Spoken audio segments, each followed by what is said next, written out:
मैं एस.एल. बैरवा, सहायक आचार्य हिंदी, राजकीय कन्या महाविद्यालय बयाना, कक्षा BA द्वितीय वर्ष हिंदी साहित्य प्रथम प्रश्न पत्र के बारे में हम प्रस्तुत वीडियो में चर्चा करेंगे।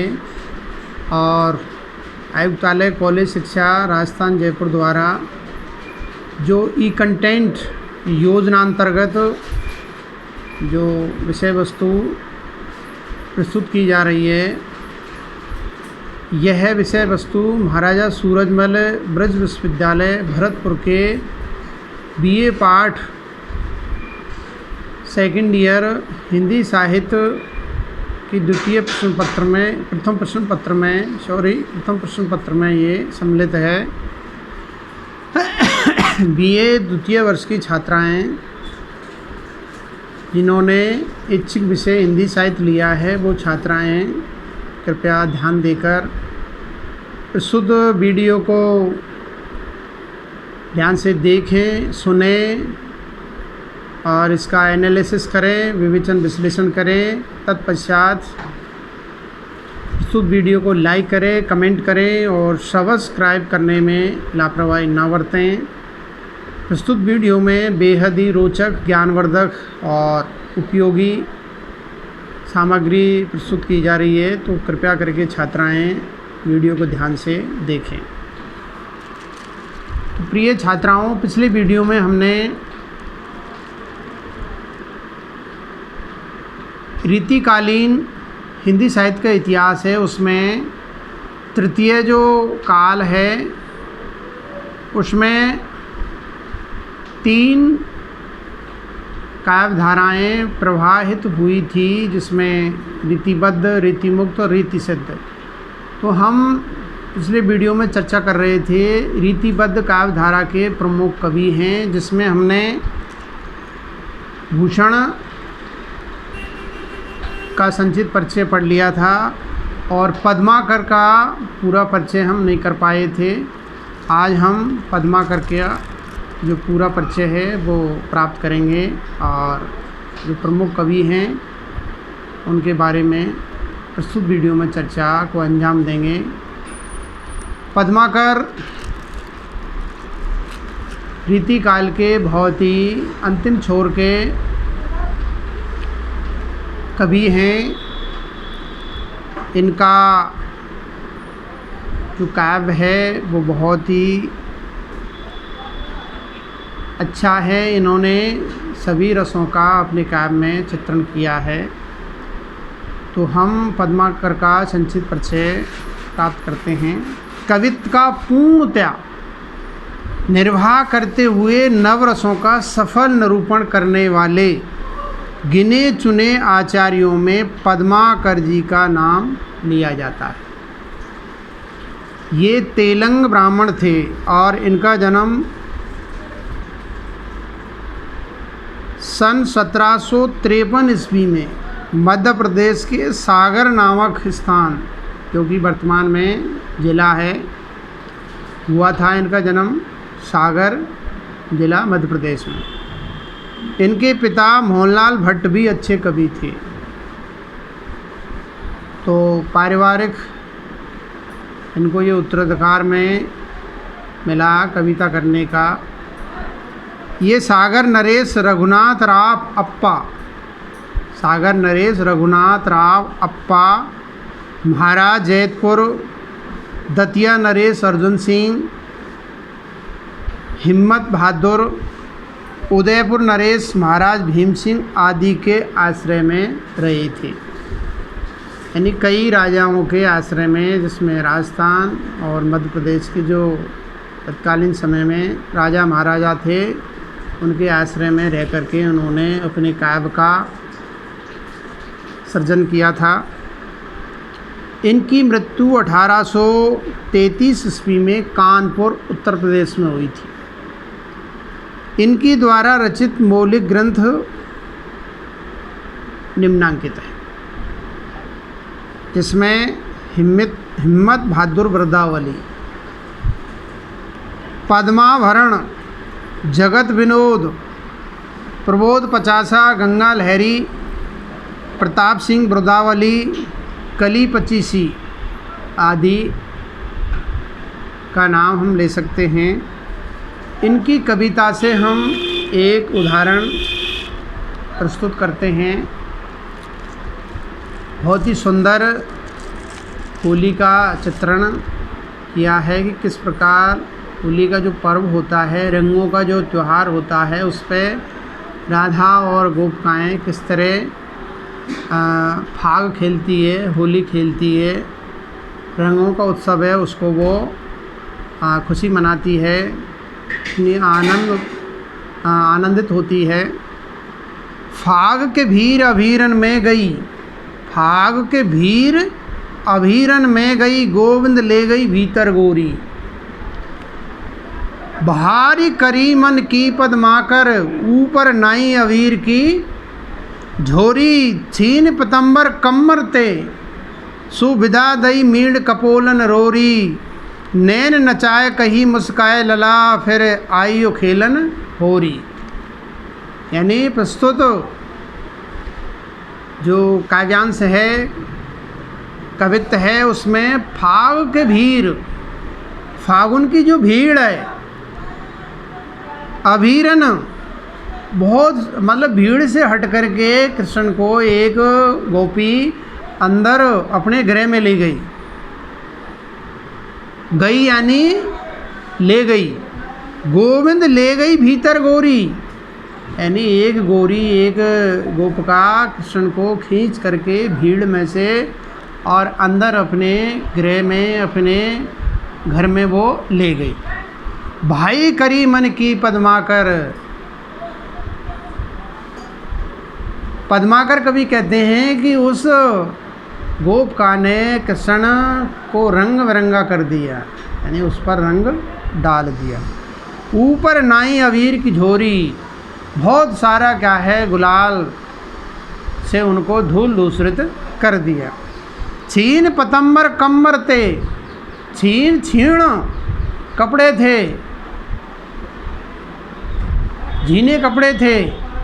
कृष्ण ने भी गोपिकाओं के ऊपर रंग डाल दिया और गोपिका ने भी क्या है कृष्ण को सराबोर कर दिया रंगों से। सुविधा दई मीड़ कपोलन रोरी, कपोल मानी गालों को एक तरह से रंग बिरंगा कर दिया। गालों पे क्या है गुलाल और रंग का लेपन कर दिया। नैन नचाई कही मुस्काई, नैन नचाई यानी अपने नेत्रों को चला करके। लला फिर आइयो खेलन होरी, दोबारा क्या है होली खेलने आओगे तब आपको मैं मज़ा चखाऊँ। तो ये पद्माकर जी का संक्षिप्त परिचय है जो हमने पढ़ लिया है। अगला है वृंद, जो बहुत ही अच्छे कवि है जिनका पूरा नाम वृंदावन है। वृंद का जन्म मेड़ता में 1643 ईस्वी में हुआ और मृत्यु किशनगढ़ अजमेर में सन 1723 यानी सम्मत 1780 विक्रम में हुई थी। इनका पूरा नाम वृंदावन था। ये औरंगजेब के ज्येष्ठ पुत्र यानी बड़े पुत्र मुअज्जम बहादुर शाह के शिक्षक रहे और 1764 सम्मत 1764 यानी 1707 ईस्वी में किशनगढ़ नरेश राज सिंह ने बहादुर शाह से इनको मांग लिया था और अच्छी जागीर देकर इन्हें किशनगढ़ में बसाया था। वृंद को वृंद ने छोटे बड़े 11 ग्रंथों का सृजन किया था, जिनमें वृंद विनोद सतसई, जिनमें इनकी एक बहुत ही अच्छी कृति है वृंद विनोद सतसई, जिसको दृष्टांत सतसई भी कहते हैं।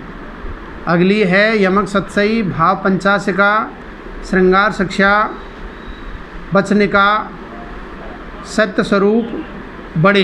ये सारे जो ग्रंथ हैं ये बड़े ग्रंथ हैं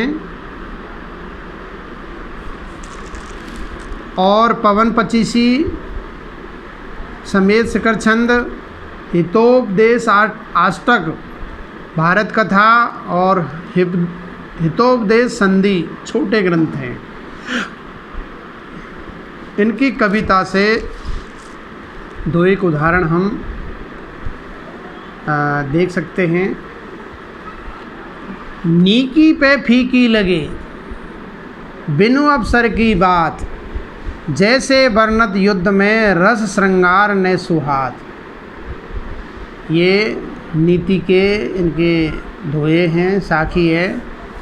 अगली, ओछे नर के पेट में रहे न मोटी बात, आद शेर के पात्र में कैसे शेर समात।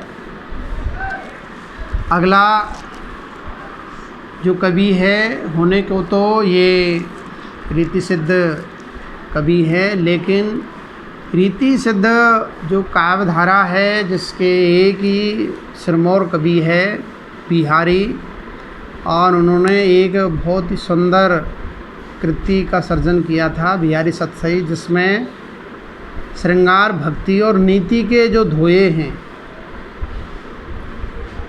उनका इसमें चित्रण किया गया है।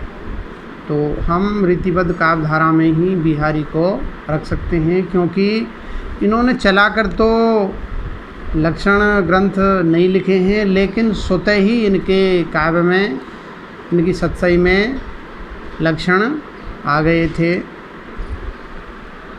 महाकवि बिहारी रीतिकालीन रीति सिद्ध कवियों में गिने जाते हैं। 8वें कवि हैं ये। इनका जन्म सम्मत 1662 यानी सन 1605 ईस्वी में ग्वालियर में हुआ था। और बचपन इनका कहाँ बीता था? बुंदेलखंड में। और यौवन मथुरा में। जवानी के समय में ये मथुरा इनकी ससुराल थी, इसमें इनका जो यौवन है यहाँ बीता था। इनकी मृत्यु 70 वर्ष में सम्मत 1721 यानी 1664 ईस्वी में जयपुर में हुई मानी जाती है। इनके गुरु का नाम नरहरि दास माना जाता है। प्रौढ़ अवस्था में बिहारी राजस्थान के जयपुर के महाराजा जयसिंह के आश्रय में चले गए।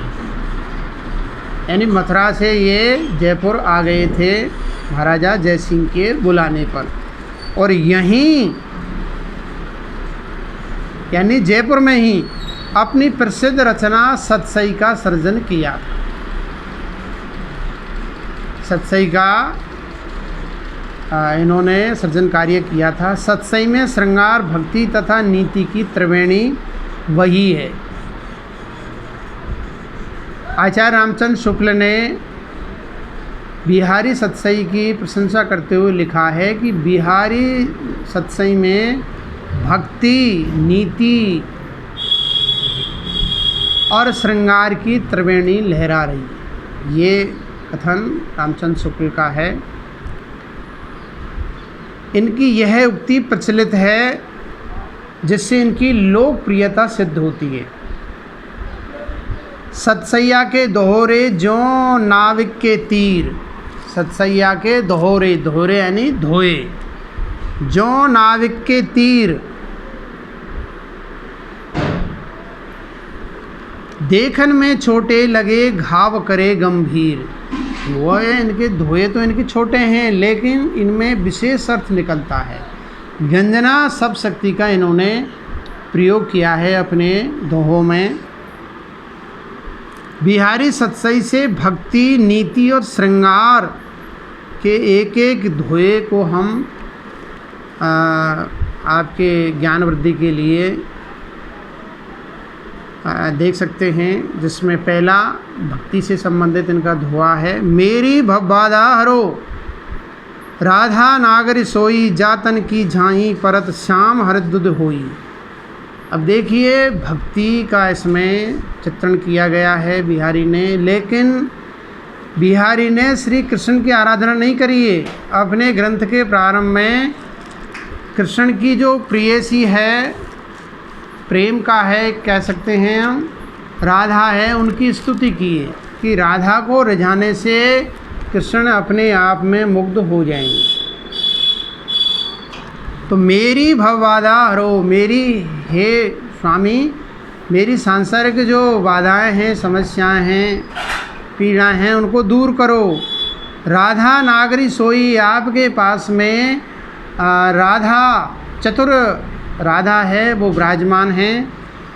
जातन की झाई पड़े, जिसकी परछाई पड़ने से श्याम हरित दुध होई। अब देखो रंगों का कितना ज्ञान था बिहारी को। श्याम यानी काला और हरा रंग को मिलाने से, यानी गोरा और काला रंग है, उसके मिश्रण से हरा रंग बनता है। तो रंगों के बारे में जानकारी बहुत अच्छी थी बिहारी को। तो जातन की, जिसके तनमानी शरीर की झाही यानी परछाई परत पड़ते ही श्याम हरे रंग में बदल जाते हैं। यानी राधा गोरी है, कृष्ण काले हैं। दोनों रंगों को यदि हम मिक्स करते हैं, मिश्रित करते हैं, तो हरा रंग का निर्माण हो जाता है। तो ये भक्ति से संबंधित दोहा है। अगला नीति से संबंधित दोहा। दुसे दुराज प्रजान को, क्यों न बड़े दुख द्वंद, अधिक अंधेरो जग करे, मिल माव सिर विचंद। दुसे यानी दुखदाई है। दुराज मानी दो राजाओं का शासन, या यूँ भी कह सकते हैं कि एक म्यान में दो तलवार नहीं आ सकती। तो उसी प्रकार से दो राजाओं का जो शासन होता है वो दुखदाई होता है, जनता उसमें दुख पाती है। तो यही बात बिहारी ने प्रसिद्ध हुए में लिखी है कि दुसे दुराज प्रजान को, क्यों न बड़े दुख द्वंद। दुख और द्वंद मानी झगड़ा। दो राजाओं के शासन से आम जनता में जो मैसेज जाता है, जो संदेश जाता है, वो गलत जाता है। क्योंकि दोनों राजाएं, शासन एक है, सिंहासन एक है, बैठने वाले दो हैं, उनमें झगड़ा होगा तो यही संदेश आम जन में जाएगा। दो राजाओं का जो शासन है उसमें जनता दुखी रहती है। किस प्रकार से? अधिक अंधेरो जग करे, मिल मावस रविचंद। मावस का जो समय होता है, अमावस्या का समय होता है, जिसमें ना तो सूर्य का प्रकाश होता है और ना ही चंद्रमा दिखाई देता है। इस कारण से संसार में घोर अंधेरा हो जाता है। उसी प्रकार से दो राजाओं का जो शासन है वो बेहद चुनौतीपूर्ण, दुखदाई होता है। अब हम एक श्रृंगार का जो धुआ है वो ले सकते हैं। बतरस लालच लाल की, मुरली धरी लुकाई, सहों करे बोहन हंसे, देन कहे नट जाई। इसमें एक नायक और नायिका है, या राधा और कृष्ण को हम ले सकते हैं। उनमें एक मजाक, एक आग मचौनी का खेल है। वो हम कह सकते हैं कि राधा कृष्ण से मजाक करती है और उनकी छिपकर क्या है, बांसुरी को छिपा देती है। उसी का इसमें चित्रण किया है। इसमें श्रृंगार उसका बहुत ही, श्रृंगार के दो भेद होते हैं, जिसमें एक तो संयोग श्रृंगार और एक विप्रलम्ब श्रृंगार। तो इसमें संयोग श्रृंगार का चित्रण किया गया है। बतरस लालच लाल की, बातों का आनंद लेने के लिए राधा ने श्री कृष्ण की बांसुरी को लुकाई यानी छिपा दी। बतरस लालच लाल की, मुरली धरी लुकाई, सहों करे बोहन हंसे। राधा क्या है, कृष्ण से सौगंध खा जाती है कि मैंने आपकी बांसुरी को नहीं लिया है। लेकिन कहते हैं कि चोर की डाढ़ी में तिनका। जो मजाक करता है वो व्यक्ति के हाव भाव है वो दिखाई दे जाते हैं कि इसने ज़रूर कोई न कोई मजाक की है। तो सहों करे, सौगंध खाती है। भौं हना से, भौं से ऐसा प्रकट होता है कि इसी ने क्या है, मेरी बांसुरी को चुराया है। देन कहे नट जाए। कृष्ण कहते हैं कि आपने यदि इसको छिपा लिया है तो भाई दे दो। क्या बुराई है, मजाक कर लिया तो कोई बात नहीं, लेकिन अब तो दे दो। सोहो करे बोहन हंसे देन कहे लट जाए, लेकिन राधा क्या है, मना कर देती कि नहीं, मैंने आपकी बांसुरी नहीं चुराई। तो ये बिहारी का संक्षिप्त परिचय है। विस्तृत रूप से हम बिहारी को पढ़ेंगे, तब इसका विस्तृत अध्ययन करेंगे। अब रीतिबद्ध काव्यधारा के जो 3 बिंदु थे, इसमें रीतिबद्ध काव्यधारा का संक्षिप्त परिचय, उसके पश्चात दूसरा जो बिंदु है रीतिबद्ध काव्यधारा के प्रमुख कवि, इनको हमने अब तक पढ़ लिया है। अब तीसरा बिंदु है, वो है रीतिबद्ध या रीति सिद्ध काव्यधारा की प्रमुख विशेषताएं। इसके बारे में हम चर्चा करेंगे। तो रीतिबद्ध काव्यधारा की जो प्रमुख इन काव्यों में जो प्रमुख विशेषताएं, प्रवृत्ति है, वो हमें देखने को मिलती है। हम उनको बिंदुवार विभाजित करके और हम इसका अध्ययन करेंगे। जो प्रमुख जो विशेषताएं हैं वो मैं आपको पहले उद्धृत कर देता हूँ। रीतिकाल में जो प्रमुख कालजयी विशेषताएं हमें देखने को मिलती है, नंबर 1 लक्षण ग्रंथों का निर्माण, नंबर 2 श्रृंगारिकता, नंबर 3 अलंकारिकता, श्रृंगारिकता, अलंकारिकता,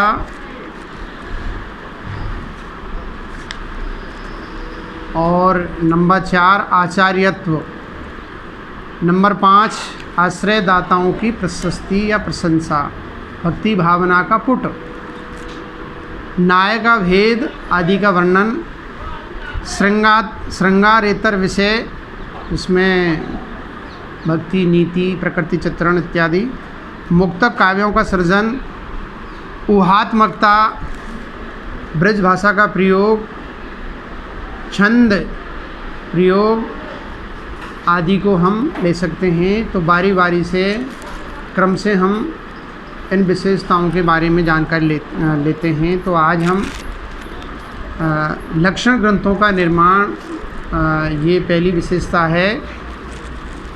रीतिकाल के अधिकांश कवियों की सर्वप्रमुख विशेषता लक्षण ग्रंथों का निर्माण है।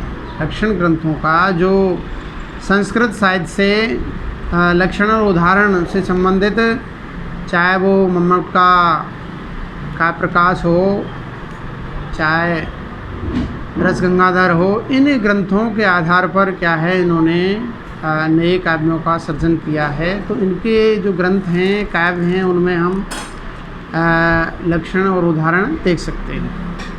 इनमें काव्य विवेचना अधिक है। संस्कृत के लक्षण ग्रंथकार आचार्यों का अनुकरण करते हुए इन्होंने अपनी रचनाओं को लक्षण ग्रंथों अथवा नीति ग्रंथों के रूप में प्रस्तुत किया है। अनेक कवियों ने पांडित्य प्रदर्शन में रुचि ली, मतलब अपने आप को ये आचार्य सिद्ध करना चाहते थे, इसलिए इनके काव्यों में पांडित्य प्रदर्शन देखने को मिलता है।